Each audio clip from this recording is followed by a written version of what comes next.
اور ظاہر سی بات ہے کہ یک درگیر محکم بگیر توحید کا مطلب یہ ہے ایک ہی در کو مضبوطی سے پکڑے انسان، تو در در کی محتاجگی سے اور در در پر رسوا ہونے سے انسان بچ جاتا ہے۔ توحید کا سب سے بڑا فائدہ یہ ہے کہ انسان مطمئن رہتا ہے، انسان مطمئن رہتا ہے جس کا اللہ کی ذات پر کہ وہ اکیلا ہے، ذات کے اعتبار سے اور صفات میں، صفات کا مطلب رزق دینے والا بھی وہی، رزق سے محروم کرنے والا بھی وہی، زندگی دینے والا بھی وہی، زندگی ختم کرنے والا بھی وہی، خوشحالی عطا کرنے والا بھی وہی، اور فقر و فاقے میں مبتلا کرنے والا بھی وہی۔ یہ صفات کے اعتبار سے جو اللہ کو ایک مانتا ہے، اس پر اس کا پختہ یقین ہے، ایسا شخص ہمیشہ مطمئن رہتا ہے۔ اور جو شرک میں مبتلا ہو گیا، آپ دیکھیے ہمیشہ وہ پریشان رہے گا، ہمیشہ وہ پریشان رہے گا، کبھی کسی تعویذ والے کے پاس، کبھی کسی شرک کرنے والے کے پاس، کبھی کسی دربار پر، کبھی کسی کے حاضری دے رہا ہے، کبھی یہاں تک کہ اگر بعض مرتبہ اس کی حالت خراب ہو جاتی ہے تو وہ مندروں میں بھی جانے سے نہیں چوکتا ہے۔ یہ در در کی حاضری یہ شرک انسان سے کرواتا ہے، اور جو اللہ سے جڑا ہوا وہ کہتا ہے کچھ بھی ہو جائے میں کہیں پر نہیں، مسجد میں اللہ کا جو دربار ہے بس اسی میں حاضری دوں گا اور اسی سے مانگوں گا، اسی کے سامنے دست سوال پھیلاؤں گا، اسی کے سامنے اپنی حاجت رکھوں گا، اسی کے سامنے اپنا رونا روؤں گا، اسی سے اپنی ضرورت سامنے رکھوں گا، اور وہی ہے پوری کرنے والا۔ یہ انسان کسی بھی حالت میں مطمئن رہتا ہے۔ تو اللہ نے فرمایا، آج کے درس کا آغاز ہم اللہ کے فضل و کرم سے سورہ سبا کی آیت نمبر 22 سے کر رہے ہیں۔ سورہ سبا میں سب سے پہلے اللہ کی توحید کو بیان کیا گیا تھا، الحمدللہ الذی لہ ما فی السماوات و ما فی الارض۔ پھر اس کے بعد قیامت کے سلسلے میں کچھ باتیں کہی گئی تھی، اور پھر اللہ کی طرف رجوع کرنے والے، اللہ کے ساتھ خصوصی تعلق رکھنے والے دو بندوں کا ذکر تھا جن پر دو نعمتیں ہوئی، اور ان اللہ کے بندوں نے ان نعمتوں پر اللہ کا شکر ادا کیا، شکر گزار بن کے رہے۔ اللہ نے ان کی تعریف بیان فرمائی۔ پھر اس کے بعد ایک ناشکری قوم کا تذکرہ ہوا، قوم سبا کا، اس پر بھی اللہ کی دو نعمتیں ہوئی، لیکن اس قوم نے ناقدری کی، ناشکری کی، جس کی وجہ سے اللہ کے عذاب میں پکڑی گئی۔ آج جو آیتیں پڑھی گئی اور آج کا جو درس ہوگا اس میں اللہ تعالیٰ نے توحید کو بیان کیا ہے۔ اللہ تبارک و تعالیٰ کی سب سے بڑی شکر گزاری یہ ہے کہ اس کی توحید کو تسلیم کیا جائے، سب سے بڑا شکر یہ، اللہ کو اس کی ذات میں بھی ایک مانا جائے، اس کی صفات میں بھی اکیلا مانا جائے، اور اس کی عبادت میں بھی اکیلا مانا جائے، بس عبادت کے قابل بھی وہی ہے۔ اس کو کہتے ہیں توحید، اور ان سب چیزوں میں اللہ کا کوئی شریک نہیں ہے۔ اللہ نے فرمایا، اے نبی آپ کہیے، ادعوا الذین زعمتم من دون اللہ، ذرا مجھے بتاؤ، پکارو، متعین کر کے بتاؤ مجھے کہ جن کو تم اللہ کے علاوہ پکارتے ہو، خدا مانتے ہو یا شریک ٹھہراتے ہو، ان کے پاس ہے کیا؟ کون سا اختیار ہے؟ اگر کوئی کسی چیز کا مالک ہوتا ہے، اس کو کچھ کہنے کا یا کرنے کا اختیار ہوتا ہے۔ دوسرے نمبر پر مالک تو نہیں ہے لیکن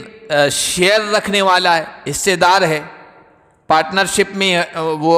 شخص ہے، تو اس کو بھی کچھ نہ کچھ کہنے کا حقدار ہوتا ہے۔ اور تیسرے نمبر پر کچھ معاون ہے، مددگار ہے، تعاون کر لیتا ہے، ہاتھ بٹا دیتا ہے، وہ شخص بھی کچھ نہ کچھ کہہ سکتا ہے۔ لیکن جن کو تم معبود سمجھ رہے ہو، اللہ کی ذات صفات میں شریک ٹھہرا رہے ہو، ان کے پاس تو کچھ بھی نہیں۔ لا یملکون مثقال ذرۃ فی السماوات ولا فی الارض، زمین میں آسمان میں ایک ذرے کے برابر کے یہ لوگ مالک نہیں۔ وما لہم فیہما من شرک، اور زمین اور آسمان میں اور اس پوری کائنات میں ان کی کوئی بھاگے داری بھی نہیں ہے۔ شرک کہتے ہیں بھاگے داری کو، حصے داری کو، پارٹنرشپ کو۔ ان کی کوئی حصے داری بھی نہیں ہے کہ ان کے پاس کچھ اختیارات ہو، کچھ کنٹرول ہو۔ وَمَا لَهُ مِنْهُمْ مِنْ ظَهِيرٍ، اور تیسری بات کہ اللہ کے لیے ان میں سے کوئی مددگار بھی نہیں۔ مدد کی ضرورت اس کو پڑتی ہے جو کمزور ہو، محتاج ہو۔ اللہ تو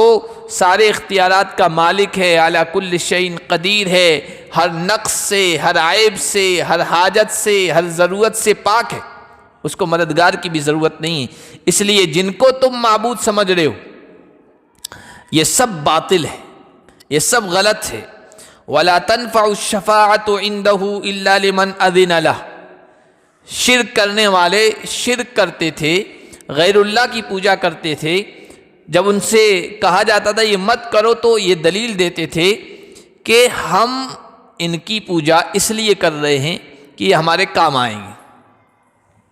یہ ہماری سفارش کریں گے، بس ان کو اتنی اہمیت ہم دے رہے ہیں۔ بس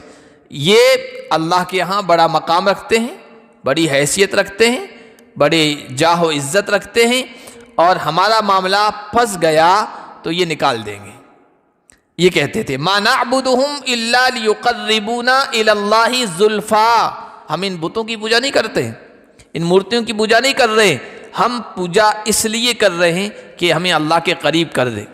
یا اللہ کے ہاں بڑا مقام رکھتے ہیں۔ اللہ ہماری سنتا نہیں اس لیے کہ ہم گنہگار ہیں، ہم پاپی ہیں، تو ہماری سنتا نہیں اور ان کی ٹالتا نہیں ہے، ان کی رد نہیں کرتا ہے۔ تو اللہ تعالیٰ نے ان کے اس تصور، اس سوچ کو بھی ختم کیا ہے، یہ بھی سوچ صحیح نہیں ہے۔ اور یہ شرک کرنے والے اس طرح شرک کرتے تھے،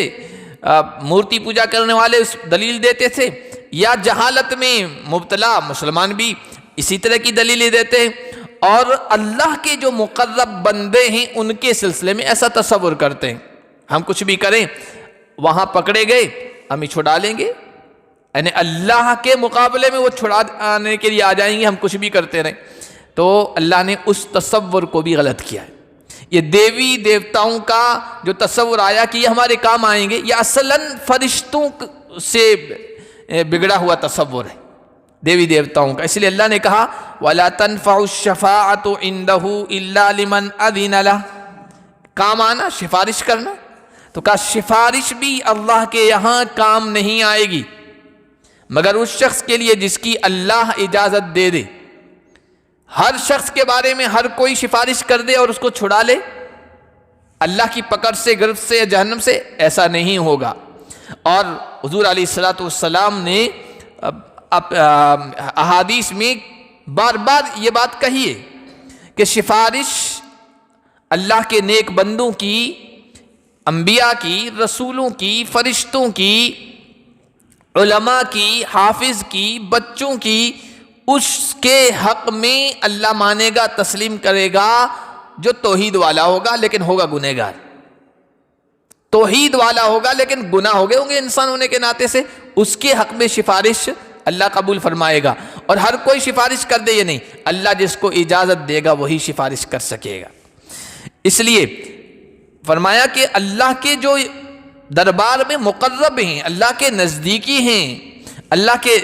ملائے اعلیٰ سے جڑے ہوئے جو فرشتے ہیں، تم کہتے ہو کہ اللہ کی پکڑ سے ہر کوئی چھڑا سکتا ہے، نہیں، ان فرشتوں کا مقام و مرتبہ اللہ کے یہاں ہے، بالکل صحیح ہے، عزت ہے، مقام ہے، جاہ ہے، حیثیت ہے، لیکن اللہ جس کو پکڑنے پہ آ جائے وہ چھڑا لیں گے فرشتے یا کوئی اور مقرب بندہ، اللہ کا محبوب بندہ نہیں، ان پر تو گھبراہٹ طاری رہتی ہے۔ اللہ کا محبوب ہونے کے باوجود وہ اللہ کے خوف سے لرزتے ہیں، ترستے ہیں، وہ کیسے چھڑا لیں گے؟ حتی اذا فزع عن قلوبہم، یہاں تک کہ جب ان کے دلوں سے گھبراہٹ دور کر دی جاتی ہے۔ یہ اس کی تشریح بخاری شریف میں آئی فرشتوں کے سلسلے میں۔ اللہ کے نبی صلی اللہ علیہ وسلم نے بیان فرمایا، اللہ جب کوئی آرڈر نافذ کرتا ہے، کوئی حکم دیتا ہے، فرشتوں کے حوالے کرتا ہے، تو اس وقت فرشتے جو اللہ کے مقرب فرشتے ہیں، بہت نزدیک رہنے والے، ان پر بھی خوف طاری ہو جاتا، پتہ نہیں کیا حکم مل رہا ہے۔ اور وہ گھبراہٹ کی وجہ سے ان کے پر جو ہوتے ہیں وہ آواز کرتے ہیں اور مدہوشی سی طاری ہو جاتی ہے ان پر۔ جب وہ حکم پورا ہو جاتا ہے، ان پر مدہوشی ختم ہوتی ہے، تو وہ پوچھتے ہیں ماذا قال ربکم، تمہارے رب نے کیا کہا، کیا حکم فساد فرمایا؟ قالوا الحق، وہ دوسرے فرشتوں سے کہتے ہیں اللہ تبارک و تعالیٰ کی طرف سے جو احکام ملے ہیں وہ بالکل حق ہیں، سچ ہیں، برحق ہیں، اور وہ بلند و بالا ہے، عظیم الشان ہے، علو مرتبت والا ہے، اس کی طرف سے یہ احکام صادر ہوئے ہیں۔ تو جن فرشتوں کے بارے میں تم تصور کر رہے ہو کہ اللہ کے ہمیں چھڑا دیں گے، ان کا یہ حال ہے خوف کا، اللہ کے ڈر سے وہ کانپتے ہیں۔ اور اللہ کے مقرب بندے یعنی رسولوں میں، نبیوں میں، ان کے سلسلے میں بھی حدیث میں آیا کل قیامت کے دن اللہ ان کو سفارش کرنے کی اجازت دے گا، شفاعت وہ کریں گے، لیکن کیا حالت ہوگی ان کی وہ آپ دیکھیے۔ حدیث میں آیا، بخاری شریف میں بھی، مسلم میں بھی، حدیث کی تمام کتابوں میں وہ حدیث موجود ہے کہ تمام خلقت، تمام مخلوق، آدم سے لے کر قیامت تک آنے والی مخلوق، انسان، سب حضرت آدم کے پاس پہنچیں گے کہ اتنی پریشانی میدان محشر میں، دھوپ، گرمی، پسینہ، ہم پریشان ہو چکے ہیں، اللہ سے درخواست کیجئے کہ حساب کتاب شروع کر دیں، پھر چاہے جنت میں جائیں چاہے جہنم میں جائیں، لیکن اس پریشانی سے تو نجات مل جائے۔ تو آدم علیہ السلام کہتے ہیں نہیں، میری ہمت نہیں ہے، میری ہمت نہیں ہے۔ اللہ تعالیٰ کہیں گے دوسروں کا تو بعد میں حساب شروع کرتے ہیں، پہلا اپنا حساب دو، میں نے تمہیں درخت کے قریب جانے سے منع کیا تھا، تم کیوں گئے؟ تو میرا کیا ہوگا؟ اس لیے میں تو نہیں کر سکتا۔ پھر حضرت نوح کے پاس، حضرت ابراہیم کے پاس، حضرت موسیٰ کے پاس، حضرت عیسیٰ کے پاس وہ پوری تفصیل ہے۔ حضرت عیسیٰ بھی کہیں گے نہیں، اس کے حقدار تو صرف ایک ہی شخصیت ہے، حقدار محمد رسول اللہ کے پاس چلے جاؤ۔ پھر اللہ کے نبی کے پاس ساری انسانیت آئے گی، اور اللہ کے نبی بھی جا کر ڈائریکٹ سفارش کر دیں؟ نہیں، اللہ کے دربار میں جائیں گے، سجدہ ریز ہوں گے، سجدہ کریں گے، اور بڑی مدت تک، تفسیر کی بعض کتابوں میں 10 سال تک آیا ہے، حدیث میں تو وضاحت نہیں آئی ہے، لیکن تفسیر کی کتابوں میں حدیث میں یہ آیا کہ لمبی مدت تک اللہ کے دربار میں وہ جھکے رہیں گے، حضور سجدہ ریز رہیں گے، روتے رہیں گے، دعا کرتے رہیں گے، اور پھر اس کے بعد اللہ کہیں گے ارفع یا محمد ارفع رأسک، محمد کیوں رو رہے ہو، اپنا سر اٹھائیے، اشفع تشفع قل تسمع، سفارش کیجیے، آپ کی سفارش قبول کی جائے گی، آپ کہیے، آپ کی بات سنی جائے گی، رد نہیں کی جائے گی، پھر اللہ کے نبی سفارش کریں گے۔ تو انبیاء کا یہ حال ہوگا۔ تم تو ان مورتیوں کے بارے میں اور ان درختوں کے بارے میں، پتھروں کے بارے میں کہہ رہے ہو، یہ چھڑا لیں گے ہمیں، ہر کوئی چھڑا لے گا؟ نبیوں کا اور فرشتوں کا یہ حال ہے اللہ کے دربار میں۔ اس لیے اللہ نے فرمایا یہ جو تم تصور، جو سوچ سفارش کے بارے میں رکھ رہے ہو کہ بس ہمیں تو اللہ کے عذاب سے چھڑا لیں گے، فلاں کا دامن پکڑ لیں گے اور ہم بچ جائیں گے، ایسا نہیں ہوگا۔ قل من یرزقکم من السماوات والارض قل اللہ۔ آگے اللہ نے ایک اور بات ارشاد فرمائی ہے شرک کو ختم کرنے کے لیے، چونکہ ایک اس طرح سے بھی لوگ شرک کرتے ہیں، روزی کے سلسلے میں، رزق کے سلسلے میں جب پریشان ہوتے ہیں تو کسی بت سے مانگ لیا، کسی دربار میں حاضر ہو گئے کہ وہاں سے کاروبار چمک جائے گا اور ہماری روزی روٹی کا مسئلہ چل جائے گا، یہ کرتے۔ تو اللہ نے فرمایا روزی روٹی کا مسئلہ ڈائریکٹ اللہ کے حکم سے ہے، نہ کسی شجر سے وابستہ ہے، نہ کسی حجر سے، نہ کسی قبر سے، نہ کسی اور انسان سے، یہ ڈائریکٹ اللہ کے حکم سے ملتی ہے۔ ان سے کہیے من یرزقکم من السماوات والارض قل اللہ، کون تمہیں رزق دیتا ہے زمینوں اور آسمان سے؟ زمین اور آسمان سے رزق ملنے کی ایک شکل وہی ہے کہ آسمان سے پانی برستا ہے، زمین اس کو اپنے اندر جذب کرتی ہے، اپنے اندر اتار لیتی ہے، اور پھر اندر سے غلہ، اناج، مویشیوں کے لیے چارہ، گھاس، یہ سب اگتا ہے، یہ سب روزی ہے، یہ سب رزق کا ذریعہ ہے، رزق ہیں۔ تو یہ کون دیتا ہے؟ ظاہر سی بات ہے، اس میں تو کوئی دوسرا کہہ ہی نہیں سکتا کہ فلاں دیتا ہے، اللہ تبارک و تعالی کی طرف سے یہ سب ملتا ہے۔ اور دوسری شکل یہ بھی ہے کہ زمین کے اندر سے جو خزانے نکل رہے ہیں، سونا، چاندی، تانبا، کوئلہ، پٹرول، گیس، یہ رزق کا ذریعہ ہیں، ان کے ذریعے سے انسان زندگی گزارتے، پیسے کماتے ہیں اور روزی روٹی کا مسئلہ حل ہوتا ہے۔ تو زمین اور آسمان سے یہ رزق کے اسباب پیدا کرنے والا، ان سے پوچھئے کون ہے؟ تو وہ کہیں گے قل اللہ۔ ظاہر سی بات ان کے پاس اس کے علاوہ کوئی جواب نہیں ہے، تو کہہ دیجئے وہ اللہ ہی ہے۔ وَإِنَّا أَوْ إِيَّاكُمْ لَعَلَىٰ هُدًى أَوْ فِي ضَلَالٍ مُّبِينٍ۔ تو پھر یا تو دیکھو ہم صرف اللہ سے مانگتے ہیں، اللہ کے دربار کے سائل ہیں، گدا ہیں، محتاج ہیں، اسی کے سامنے ہاتھ پھیلاتے ہیں، اور تم کبھی کسی بت کے سامنے ہاتھ پھیلا رہے ہو، کبھی کسی اور کے ہاں حاضری دے رہے ہو کہ رزق کا مسئلہ حل ہو جائے، کاروبار چمک جائے۔ دونوں تو صحیح نہیں ہو سکتے۔ اندازہ سمجھانے کا، وَإِنَّا أَوْ إِيَّاكُمْ، دیکھو یا تو ہم یا تو تم، لَعَلَىٰ هُدًى،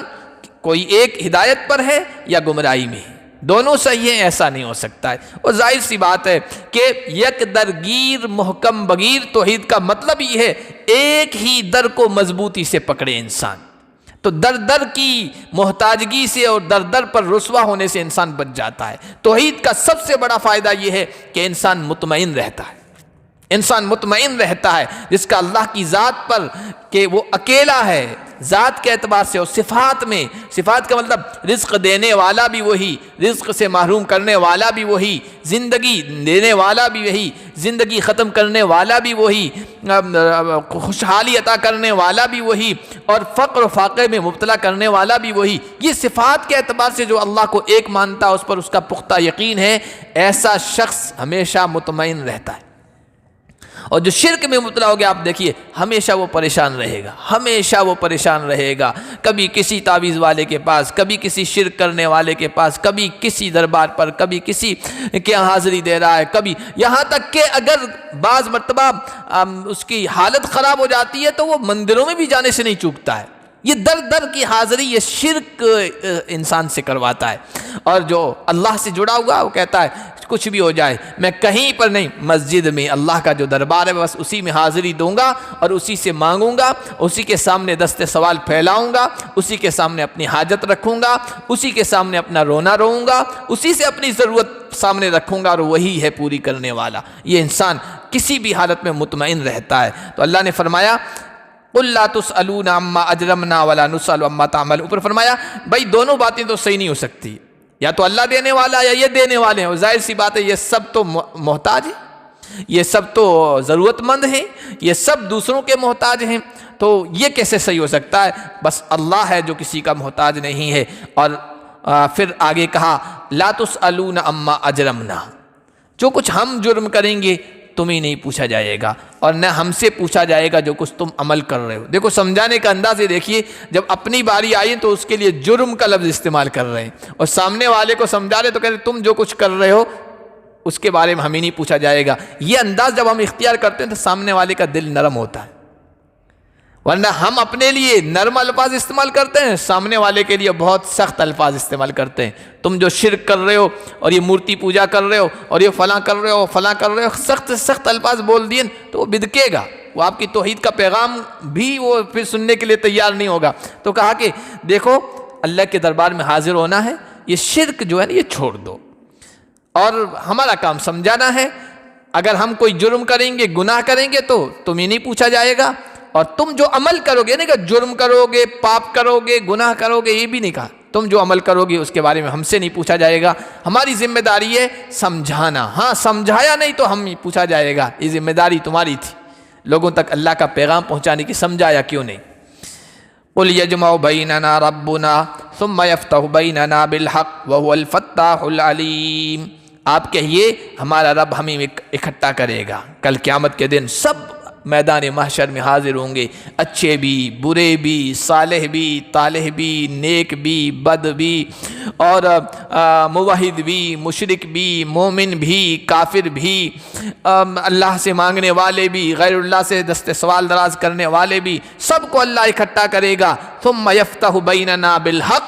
پھر وہ صحیح ہمارے درمیان فیصلہ کرے گا۔ وہ دن وہ ہوگا جب مجرموں کو الگ کر دیا جائے گا اور فرما برداروں کو الگ کر دیا جائے گا، توحید پر جمنے والوں کو الگ کر دیا جائے گا اور شرک اختیار کرنے والوں کو الگ کر دیا جائے گا۔ صحیح، حق اور دو ٹوک فیصلہ اس دن ہوگا۔ وَهُوَ الْفَتَّاحُ، وہ بہترین فیصلہ کرنے والا ہے اور وہ جاننے والا بھی ہے۔ ایسا نہیں ہے دنیا کی عدالتیں تو کسی مجرم کو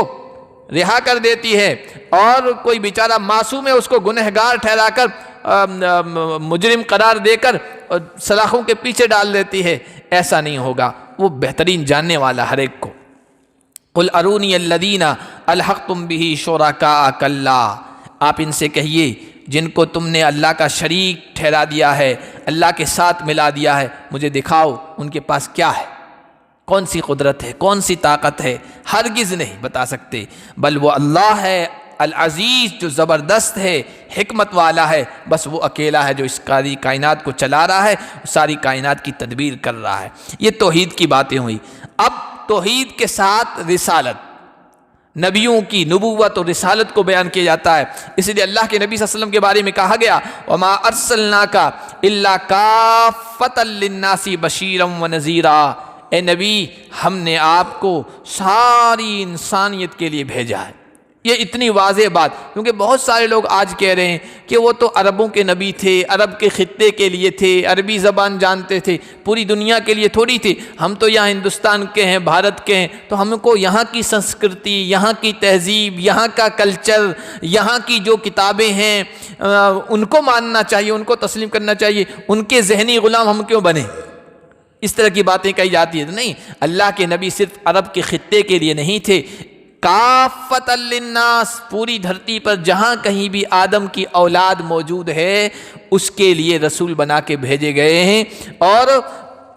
یہاں کی بھی یہ بھی بات یاد رکھیں، یہاں کا بھی اصل دین، اب اس کو سناتن کہیے یا دین توحید کہیے یا دین قیم کہیے، یہاں کا اصل دین دین اسلام ہے۔ اللہ کے پہلے پیغمبر، پہلے نبی آدم علیہ السلام یہاں آئے تھے۔ اللہ کا پہلی نگاہ، پہلی نظر رحمت جو پڑی ہے وہ اس دھرتی پہ پڑی ہے۔ آدم علیہ السلام سری لنکا، اور یہ پورا ایک ایریا تھا، تو سری لنکا کے جو ایریا ہے وہاں آئے تھے اور وہ پورا بھارت ایک تھا۔ تو سب سے پہلا پیغمبر تو ہمارے یہاں آ رہا ہے، ہم آدم سے لے کر محمد الرسول اللہ سب کو مانتے ہیں۔ تو اور وہی ہے دین اسلام جو آدم سے چلا اور محمد الرسول اللہ پر اس کی تکمیل ہو گئی، وہ مکمل ہو گیا ہے۔ تو باہر کا اور اندر کا کوئی مسئلہ ہی نہیں۔ بہرحال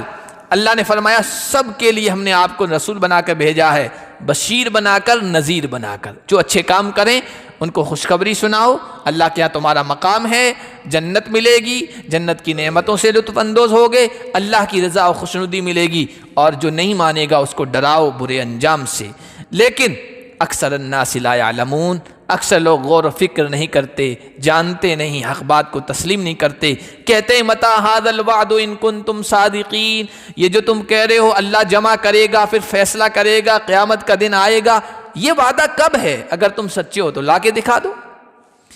قل لکم میعاد یوم لا تستاخرون عنہ ساعۃ ولا تستقدمون، آپ ان سے کہہ دیجئے ہر چیز کا ایک ٹائم ہے، تو قیامت کا بھی ایک فکس ٹائم ہے۔ وہ ٹائم جب ہوگا، آئے گا، وہ آنا ہی ہے۔ کل ما ہوا آت آت، ہر وہ چیز جو آنے والی وہ بالکل قریب ہے اور وہ آ کے رہے گی، تمہارے انکار سے وہ ٹلے گی نہیں، اور جب آ جائے گی تو ایک گھڑی بھی تم نہ آگے ہو سکو گے نہ پیچھے ہو سکو گے۔ اس لیے آنا ہے، جس کو وہ آ کے رہے گا اس کے لیے تیاری کیجئے۔ اب کب آئے گا، کس طرح آئے گا، اس کی فکر میں مت رہیے۔ اور جب آ جائے گا وہ دن، فیصلے کا دن، ججمنٹ کا دن، تو اس دن دیکھو تم آپس میں لڑو گے،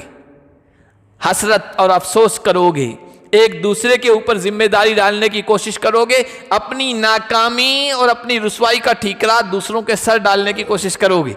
جس طرح عام طور پر ہوتا ہے نا کہ کوئی چیز بگڑ گئی تو وہ اس کے سر ڈالتا ہے، وہ اس کے سر ڈالتا ہے کہ اس کی وجہ سے ہوا، وہ کہتا ہے اس کی وجہ سے ہوتا۔ اللہ نے قیامت کے دن اسی طرح کا ایک منظر پیش آئے گا، اس کو یہاں بیان کیا ہے۔ وَقَالَ الَّذِينَ كَفَرُوا لَن نُؤْمِنَ بِهَذَا الْقُرْآنِ وَلَا بِالَّذِي بَيْنَ يَدَيْهِ، کافر لوگ کہتے ہیں ہم اس قرآن پر نہ ایمان لاتے ہیں اور نہ اس سے پہلی جو کتابیں ہیں نہ ان پر ہمارا ایمان ہے، اور چونکہ یہ کتابیں یہ کہتی ہے کہ مرنے کے بعد دوبارہ زندہ ہونا ہے، آخرت برپا ہونی ہے، قیامت آنی ہے، نہ ہم اس کو تسلیم کرتے ہیں۔ لیکن ان کے انکار کرنے سے کوئی فائدہ نہیں، ان کی رہنمائی کے لیے، ان کو سمجھانے کے لیے ہم وہ منظر اس کا ایک سین دکھاتے ہیں، وَلَوْ تَرَىٰ إِذِ الظَّالِمُونَ مَوْقُوفُونَ عِندَ رَبِّهِمْ، وہ دن جب تم دیکھو گے جب یہ ظالم لوگ اپنے رب کے سامنے کھڑے ہوں گے، يَرْجِعُ بَعْضُهُمْ إِلَىٰ بَعْضٍ الْقَوْلِ، ایک دوسرے کے اوپر بات ڈالیں گے، ایک دوسرے کے اوپر الزام کا ٹھیکرا پھوڑیں گے۔ يَقُولُ الَّذِينَ اسْتُضْعِفُوا لِلَّذِينَ اسْتَكْبَرُوا، کمزور لوگ کہیں گے، اس دنیا میں یہی ہوتا ہے، یا تو لیڈر ہے، وڈیرا ہے، جاگیردار ہے، بڑا ہے، وہ حکم دیتا، آرڈر دیتا ہے، پیچھے اس کے فالوورز ہوتے ہیں بات ماننے والے، وہ ہاں میں ہاں کہتے ہیں، یس سر کہتے ہیں، اس کی بات مانتے ہیں۔ حق بات کیا، اس کی طرف توجہ نہیں، بس اس نے کہہ دیا اس کو ماننا ہے، اس کو تسلیم کرنا ہے۔ تو جو کمزور لوگ ہوتے ہیں وہ کہیں گے للذین استکبروا، جو بڑے تھے، لولا انتم لکنا مؤمنین، کہیں گے اگر تم نہ ہوتے تو ہم ایمان والے ہوتے، تم نے نبیوں کی، رسولوں کی، اللہ کے پیغمبروں کی، حق کا میسج دینے والوں کی بات ماننے سے ہمیں روک دیا، آڑے آگے، تم نے کہا نہیں یہ سب بکواس کرتے ہیں، بد باتوں، ہم نے تمہاری بات مانی، تم نہ ہوتے تو آج یہ رسوائی کا دن نہ دیکھنا پڑتا، ہم کامیاب ہوتے۔ قال الذین استکبروا للذین استضعفوا، وہ بڑے لوگ کہیں گے، چودھری لوگ، وہ کہیں گے اپنے ماننے والوں سے، انحن صددناکم عن الہدی بعد اذ جاءکم، کیا ہم نے تمہیں ہدایت سے، صحیح پیغام سے، جبکہ وہ تمہارے پاس آ چکا تھا، کیا ہم نے روکا؟ یعنی کوئی ہمارے پاس ڈنڈا تھا، کوئی بندوق تھی، رائفل تھی، اس کے زور پہ ہم نے کہا نہیں ان کی بات نہیں مانو گے؟ زبردستی تو ہم نے نہیں کی تھی نا، بل کنتم مجرمین، ہم نے تو تمہیں کہا تھا، زبان سے کہا تھا، سمجھایا تھا، بات کہی تھی، اب اس کے بعد اللہ نے تمہیں عقل دی تھی، سوچ سمجھنے کی صلاحیت دی تھی، غور و فکر کرنے کی صلاحیت دی تھی، تم اپنا فیصلہ کرتے، تم خود مجرم ہو، ہم نے کوئی ڈنڈے کے زور پر تمہیں نہیں چلایا تھا، قصور تو تمہارا بھی ہے کہ تم نے ہماری بات کیوں مانی، ان کی کیوں نہیں مانی؟ وہ بھی تو سمجھا رہے تھے، سمجھاتے ہم بھی رہے تھے۔ وقال الذین استضعفوا، تو پھر کمزور لوگ کہیں گے بڑے لوگوں سے، تکبر کرنے والوں سے، بل مکر اللیل والنہار، بلکہ یہ دن اور رات کا مکر ہے، تدبیر ہے، اور یہ گردش زمان ہے، اذ تأمروننا ان نکفر باللہ، تم حکم دیتے تھے ہمیں کہ ہم اللہ کا انکار کر دیں، وَنَجْعَلَ لَهُ أَنْدَادًا، اور ہم اللہ کا شریک ٹھہرائیں، وَأَسَرُّوا النَّدَامَةَ لَمَّا رَأَوُا الْعَذَابَ، جب اللہ کا عذاب یہ سب دیکھ لیں گے، چاہے ماننے والے